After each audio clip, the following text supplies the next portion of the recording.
Hey, Kaywin, it's April Biss. I am providing you your feedback through video. Hopefully this will help with your changes. Good job with submitting your work. Just want to go over a few things just to make this, obviously better and more effective. So the first page looks good. The second page doesn't look quite finished. So I'll definitely help you with that going forward here. So let's take a look. The first thing I noticed, you have a little bit of a weird white gap here. So if you zoom in real tight to this, you can actually adjust your line so that it's going beyond this trim line. So you don't have any. I would actually set your stroke to none. Let's go to color swatches. Right now you have a stroke of black. I would say none for that. You don't really need a stroke. And then just make sure you pull this over so that that image is meeting at that line there. Looks like very, it's almost there. You can even go over because that would be trimmed off. All right, I'm going to take the baseline grid off so I can actually see. Let's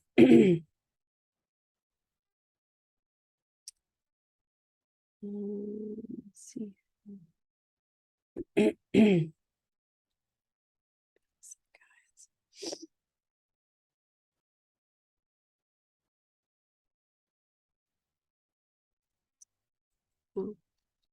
All right, and then let's go ahead and take a look at your style sheets. Okay, you can actually set your headline for your newsletter as a paragraph style. So if you take your type tool and just highlight over this first headline, go ahead and create a new paragraph style, double click on it and name this headline.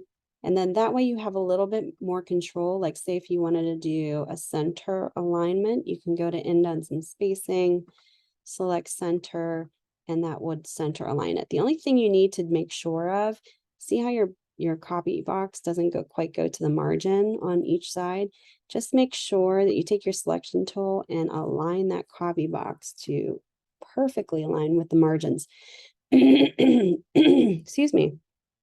That way, this is centered and it's perfectly aligned.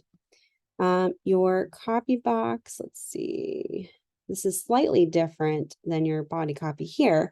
So why don't we make a paragraph style for this? We're going to do new paragraph style. We're going to name this intro copy. And then that way you can easily manipulate this if you need to, okay? It looks like once I created that, I kind of messed some things up here spacing wise. Let me go back before I created that basic paragraph. It looks like you assigned it to a basic paragraph, which you don't really want to assign it to any basic paragraph. You want to keep this its own paragraph style. Let me delete that spaces here. So go ahead and select it. I'm going to take all these weird spaces out too. You don't need that space. Just I'll show you how to do that in a way that's better. So delete that space out. And then select all, and we're going to do a new paragraph style. We're going to name this intro copy. And we want this to be, I must not have that font that you had. So I'm going to change this to like a Times New Roman. Let me see, what did you have before? Let me undo this. Maybe that's the problem I'm having here. It's type character. Okay. TW Century condensed. Okay, let me go back and try this again. Let me do undo. Okay, select all. TW Century. Intro copy. There we go. I found it. All right. And then I'm going to double click on that. I forgot to do one more thing. Let's make it just a little bit bigger. We'll do 11 or let's do 12 by 16 because it's intro copy. Let's make it a little bit bigger. And let's do indents and spacing. First line indent. Let's do 0.125. That'll set your indent so that the reader knows that it's a new paragraph being read. And then I'm just going to pull this box up so that this flows into this box. You don't have to put a space there like you have it. I'm going to pull this down. The only thing I think maybe I'm going to change is the colors of these two, this copy here is getting a little close to the color here. So I would probably make this white. So the headline, I would probably make white if you keep that color, just so it's easier to see. Same thing with this copy. So I'm going to double click on intro copy, and then I'm going to go to character color, and I'm going to choose paper. If you need to, if it looks a little hard to read still, I'm going to make this a little darker. Set your stroke to none for that box, that blue box. I'm going to double click on that square here. So we're going to make it just a little darker. You know what? No, we're going to make it like maybe that dark. So I'm going to pull from your design communication up here. We're going to make it that dark. I think that would connect a little better. And then I'm going to make this a little smaller so it's not so big looking. There you go. Perfect. Okay. See how much nicer that looks? Okay. Perfect. All right. And then down here, let's make sure all of your subheads look good. Okay. See, the subheads aren't created correctly. So what we're going to do is go ahead and highlight this first subhead, do new paragraph style, and we're going to name this subhead. Keep everything the same. Click OK. And it should be good. There we go. So now just go ahead and make sure all these are subheads. Oh, we have a weird space here. Let me pull this back up. All right, and then this would be a subhead. Perfect. Okay, now your body copy, your body copy actually needs to be changed. Let's do a select all. So we select all of your body copy. And then we're going to do a new paragraph style. We're going to double click on your paragraph style to rename it. We're going to name this body copy. And we don't want to base it off that. We want to base it off no paragraph style. Let's cancel that. Hold on one second.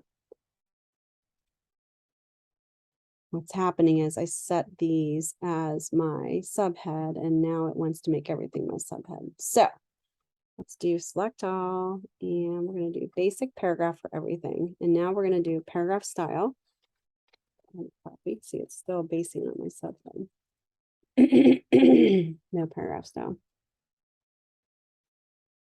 Let's set this to Times Roman, and we're going to do 10 by 14 is a good spot to do that. Okay, and then we're going to do first line indent, just like we did before. And then we're going to click OK. Now, it looks weird because right now it's actually setting as my, let's see, body copy.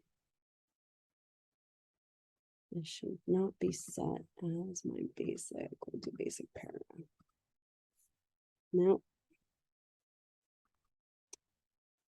Same style.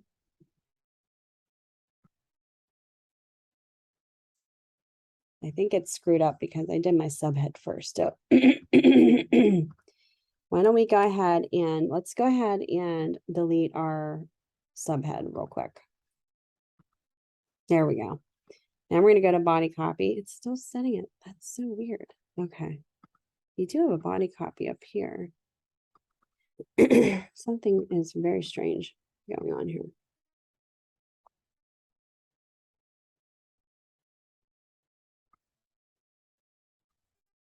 Let's see here.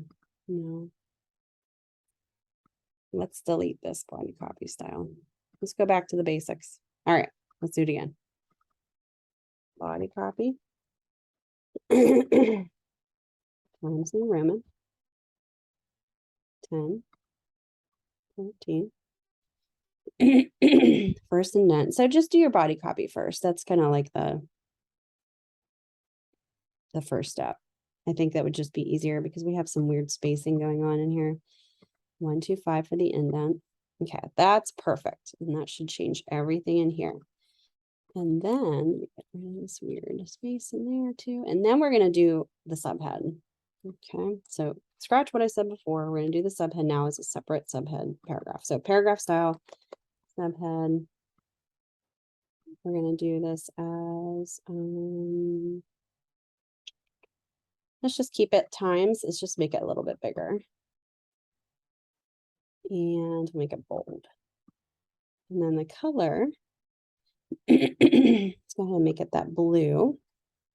And click OK.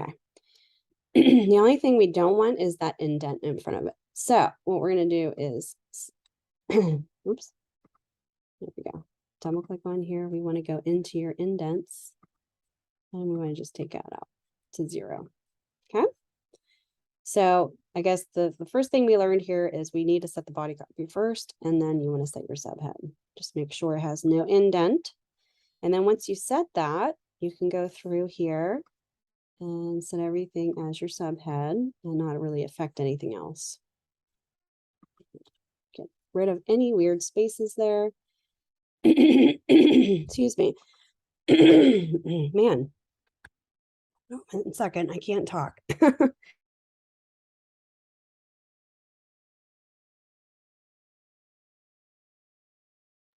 Man, that was crazy. All right. Sorry about that. All right, so that looks good. The only other thing is our image here is getting in the way of our copy a little bit. It's kind of hard to read the copy. But before I get into that, let's talk about what we're doing this week. We're actually going to be putting a table of contents page on this front page. So what I would do is click on this this 3-column body copy box and go up to object, text frame objects. I would take this down to 2 columns, and then I would pull this over so you have room, probably about way like this much. So you have a little bit of room for you don't want your columns to be too skinny. So this is probably pretty good. And then I'm going to pull this down a little bit because we have more room here. That looks good. And then that way you have room for your table of contents right here. You don't need a huge space, just something here for your table of contents to be placed in there.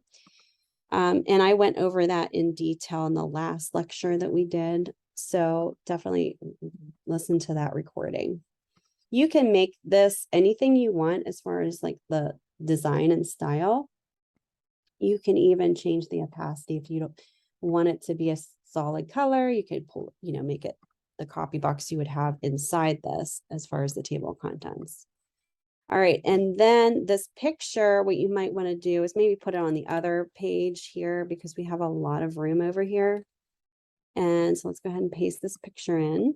And then what we want to set up is we want to set up some text frame options here with grids. So we're going to do with columns, I should say 3 columns. Let's do 3 columns here.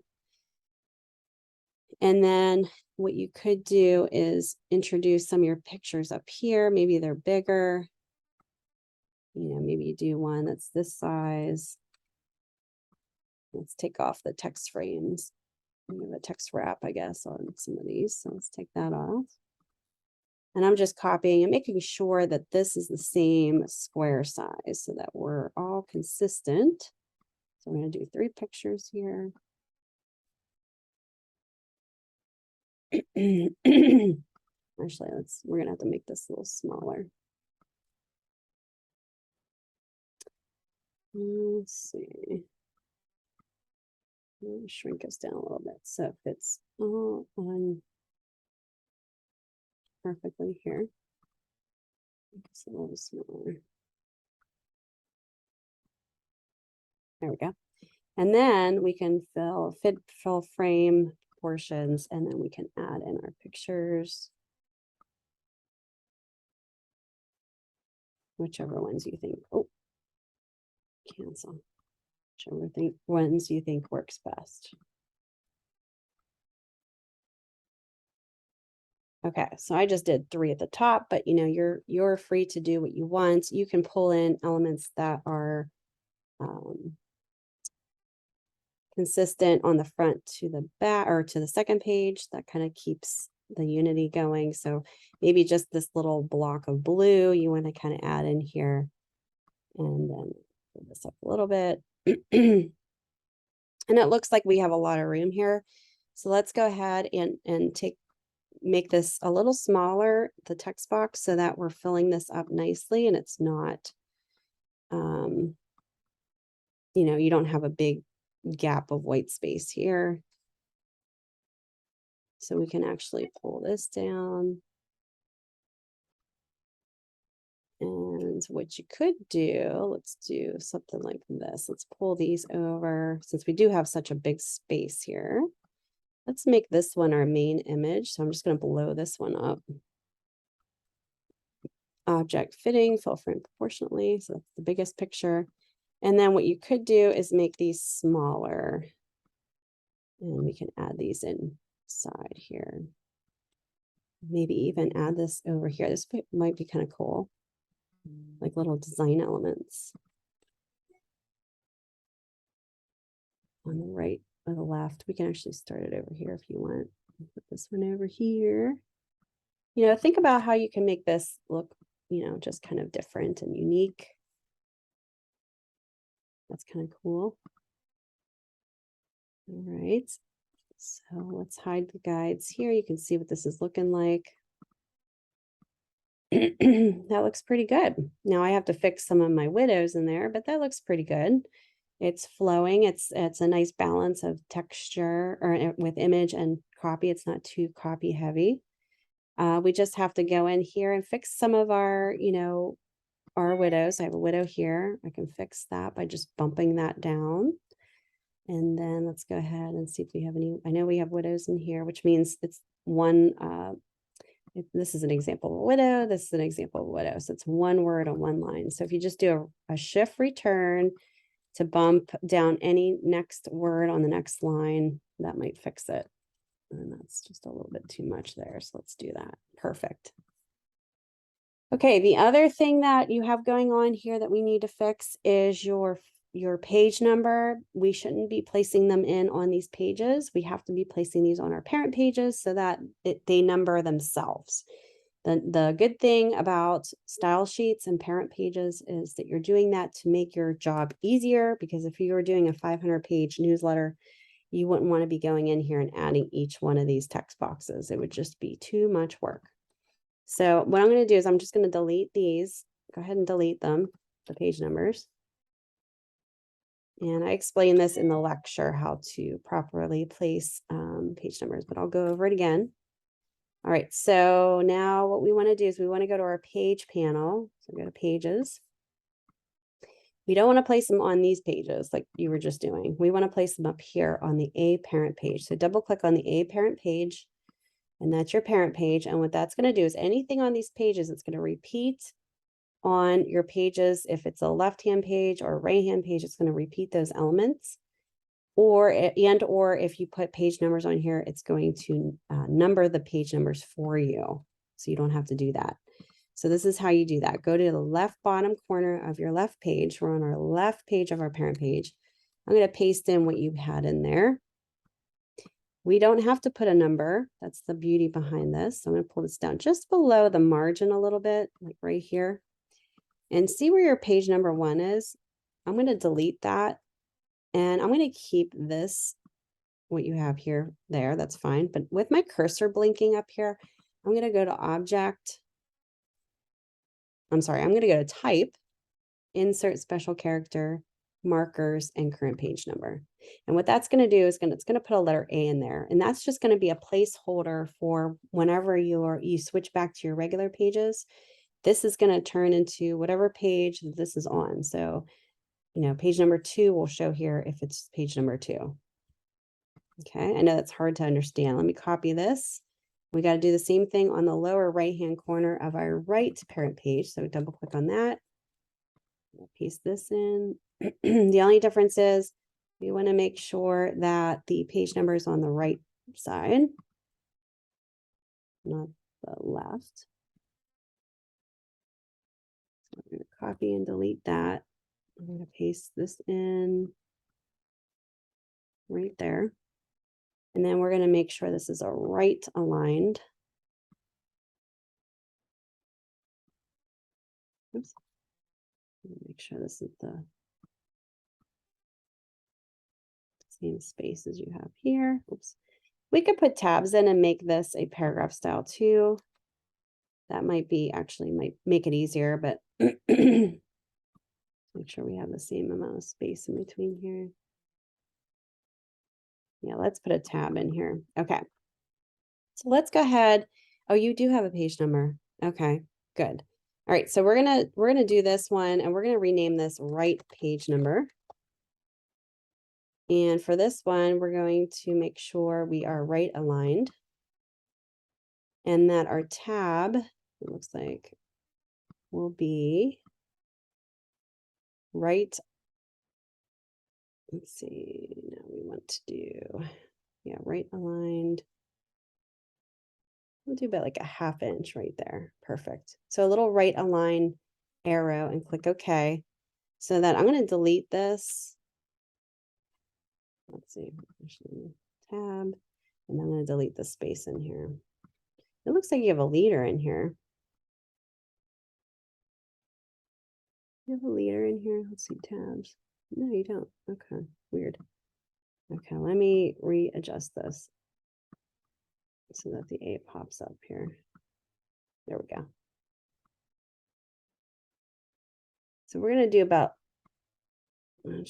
my thing's not big enough. We're going to still do a 1/2 inch. So we're going to do this, click OK. We're just going to pull this copy box out a little bit. I think that's what's going on here. Oops. Zoom in on here. There we go. Okay, let's do that again. It's like you have a weird line in here for some reason. I'm not sure where that's coming from. I'm just trying to adjust this tab here so that it's getting closer to 1/2 inch. There we go, right there. It's almost like you have a strike through. Do you have a strike through? Yeah, you do. Okay, let's take that off for now because that looks a little strange. And then we're going to go to the left side here. And we're going to do a new page number style sheet. We're going to name this left page number. Everything's the same. The only difference is you want a left alignment, but then our tab's going to be different. We want to do a left alignment at 1/2 again. Okay, click OK. And then that way it'll be consistent. Now we just want to make sure we have these aligned. I can't see anything because all my arrows are in the way. So just shift select both of these and then go up to object, align, and I'm going to align the tops. So they're perfectly aligned on the top. So they're aligned. Then hit save. And then when you click on your actual page in your page panel, once you save that in parent pages, see how it renumbers it? So that's 2, that's 3. So any pages that you add to this, so say you add page, here's 4, say you add page 5, we don't have a page 5, but say you add a page 5, you would click on this right hand parent page and go ahead and drop it, and it's going to number it automatically. See how it numbered at 5? And it's going to add everything. So you don't have to go in and do all that like individually. And that's the benefit of parent pages. I'm just going to delete that page so we don't need it. So go ahead and change that. Make sure, excuse me. Make sure that your pages are, your page numbers are looking, let's down a little bit more, are they consistent and aligned and that you're doing it correctly. Okay. All right, well, I hope this helps. Rewind, listen to it again if you need to. It's getting a little funky down here, but hopefully this will help you get started with your revisions, and then adding in your second article will be the next step, which I already did a video for this on Monday, so definitely check that out.